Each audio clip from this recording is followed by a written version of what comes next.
Hi, and welcome to Abnormal Psychology. Now we're going to start in Chapter 1, and we'll follow the syllabus by the week. Now sometimes in the weeks will be 2 videos like this week here, but most of the ones that we'll do in the future on the specific disabilities or disorders, we'll do them in 3 different videos. I'm going to break them up into the description, causes, and treatment. So I'm going to start off with this to give you a little bit of a scenario. Most of us would agree that a parent who throws himself in front of a train while holding their young child is not behaving normally. But how do we distinguish between someone who temporarily was unable to get out of bed after going through a traumatic divorce or someone who is suffering from a severe form of depression?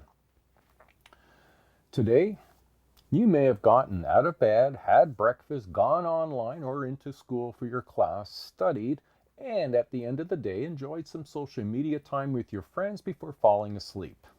It probably didn't even occur to you that many physically healthy people are unable to do some or any of these things very easily or even at all. So what they may have in common is a psychological disorder, a psychological dysfunction within the individual that is associated with distress or impairment in functioning and a response that is not typical or not culturally accepted. How can we know whether our behavior is normal or abnormal?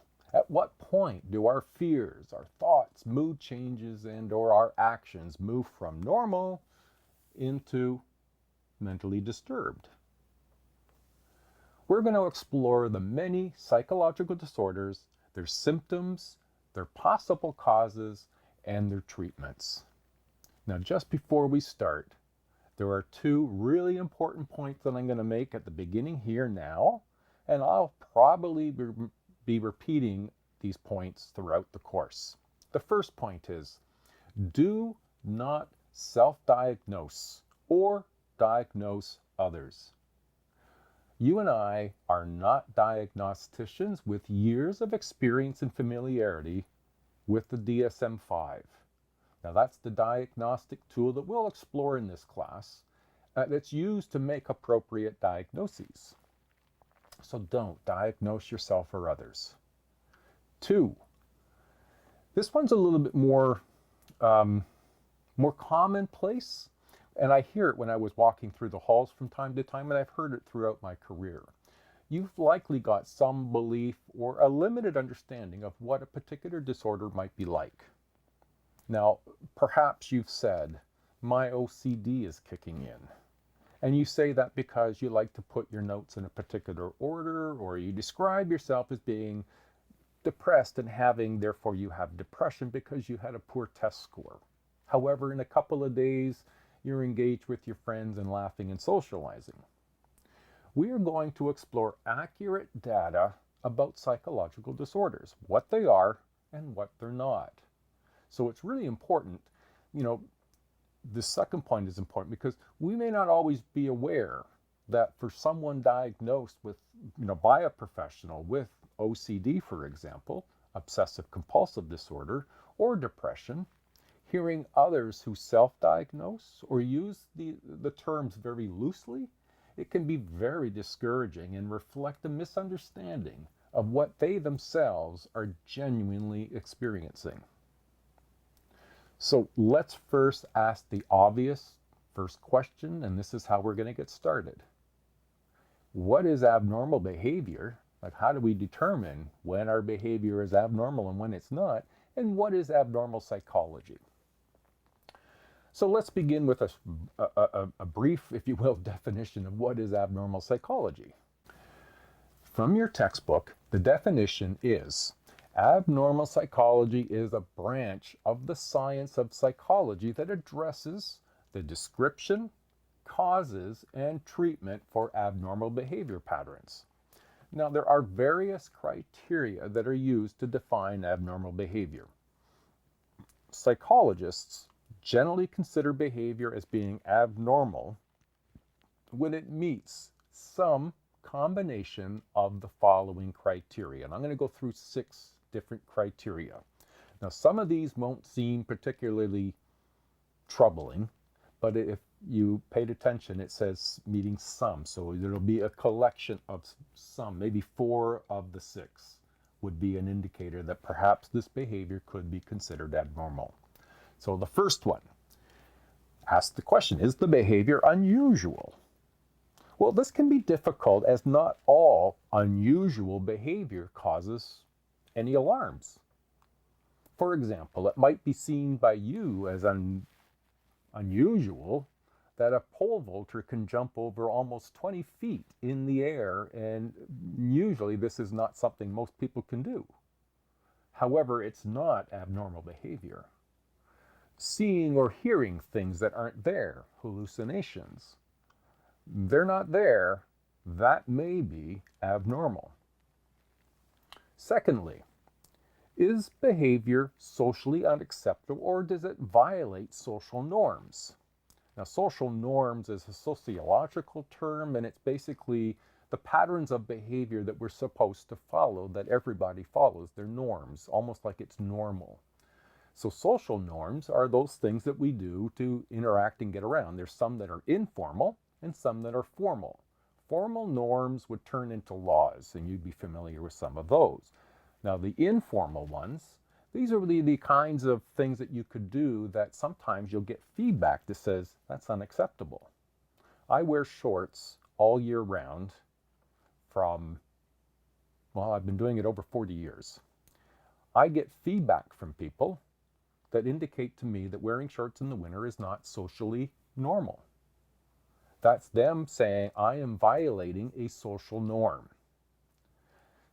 As an experiment, think of something that's unusual, such as dressing in a non-conforming way, or and do so in a class or in a social gathering, or maybe you're doing something that's socially questionable, like singing on a bus or eating spaghetti in a restaurant with your fingers.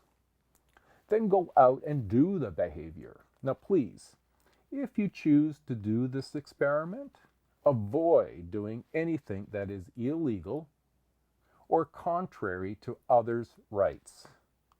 Now, after, reflect on how difficult was it to carry out the behavior, your feelings about it, and others' reactions.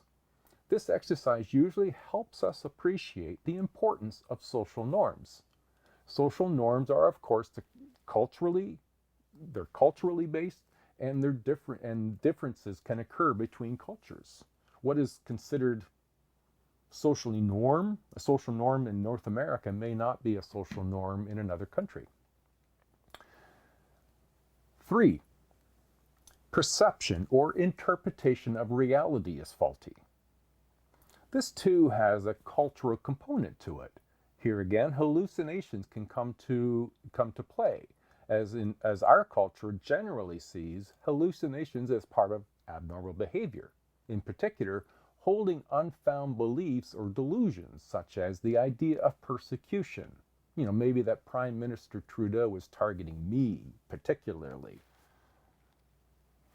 4, the person is in significant personal distress. Now, this can include some difficult emotions, anxiety, fear, or depression. These can be abnormal. And sometimes these emotions are normal and appropriate. Depends on the circumstances, doesn't it? It can be when these emotions last abnormally long past the cause that they are extremely intense, where it became very hard to function on a day-to-day basis. That would be more of an example. 5, behavior is maladaptive or self-defeating. Adding to the last point, behaviors that limit our functioning and can't or don't become fulfilling can be described as abnormal behavior.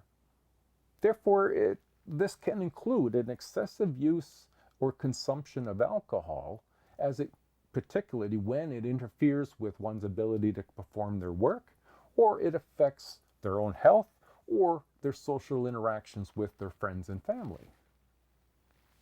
And then 6, behavior that is dangerous to self and others. Now, this point also has context dependency.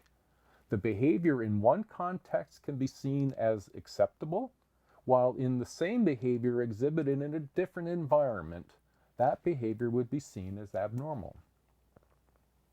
So what factors can affect our perspective of what one deems abnormal behavior? The determination of which behavior patterns are deemed abnormal depends largely, and I've mentioned it a few times, cultural beliefs and expectations. Concepts of health and illness may also have different meanings of abnormal behavior patterns and therefore take different forms in different cultures. Societal views of abnormal behavior are also very varied across cultures.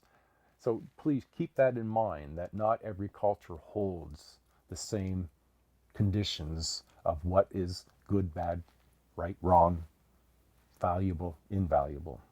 We need to consider how people in different cultures experience states of emotional distress, including depression and anxiety, rather than imposing our perspectives on them. Expressions of distress and or when to be distressed is not universal. Failure to recognize cultural differences is what is deemed normal and abnormal behavior can lead to inadequate and inappropriate diagnoses and therefore inadequate and inappropriate treatments.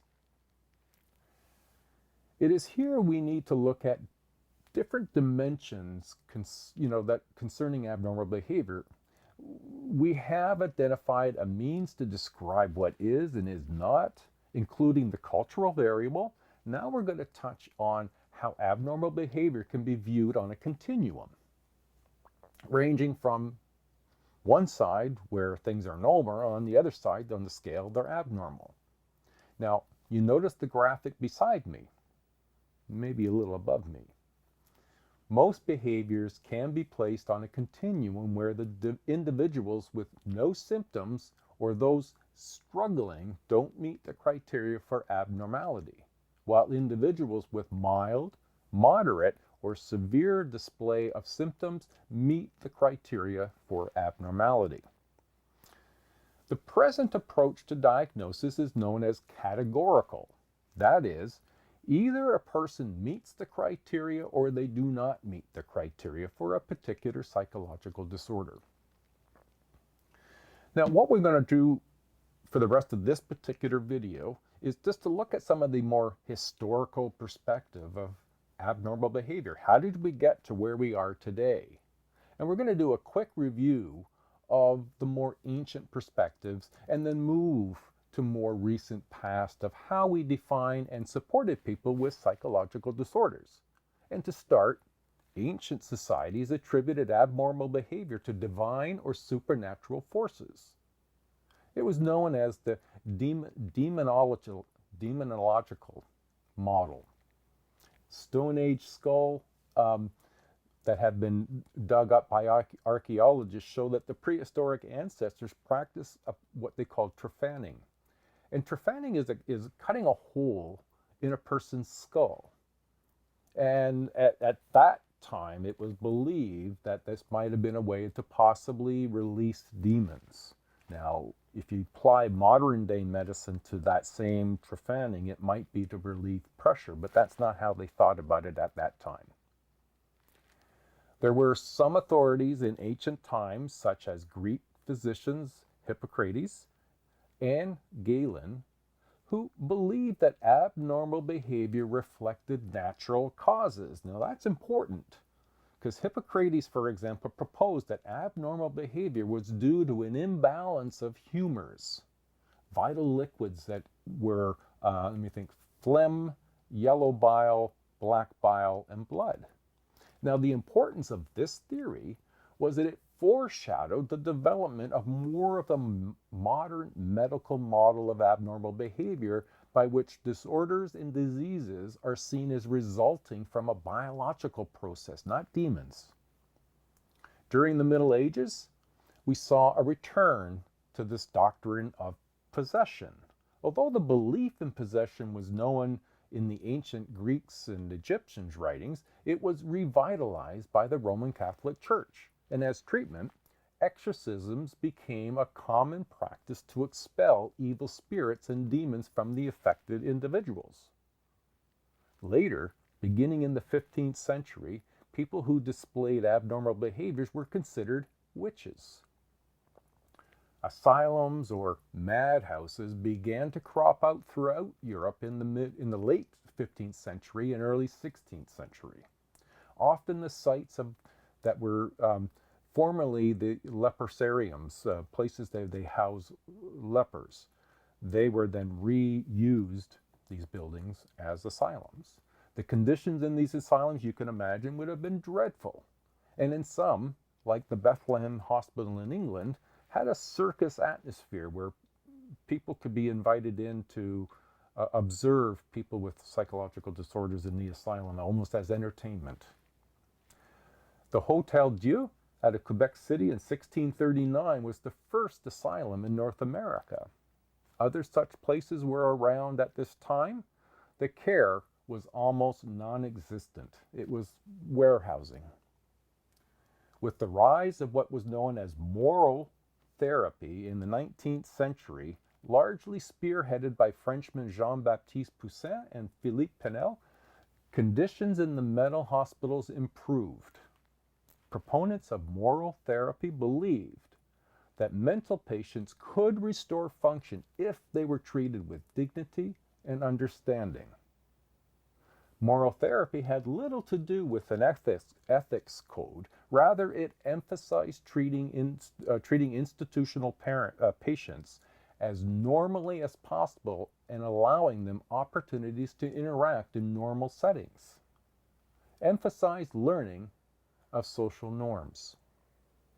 Canadian activist Dorothea Dix, she crusaded to speak about the conditions in asylums and was appalled by the poor standards in asylums.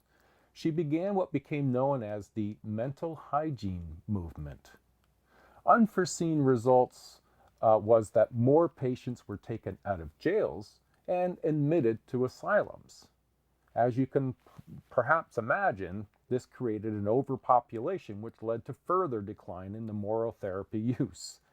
It wasn't until the middle of the 20th century did the public outrage and the concern about the plight of mental patients mobilize the legislative efforts towards the development of the community mental health centers as an alternative to long-term hospitalization. Canadian Mental Health Association was created in 1963. The movement towards deinstitutionalization was spurred by the introduction of psychoactive drugs called phenothalazine, which curbed the most flagrant features of schizophrenia.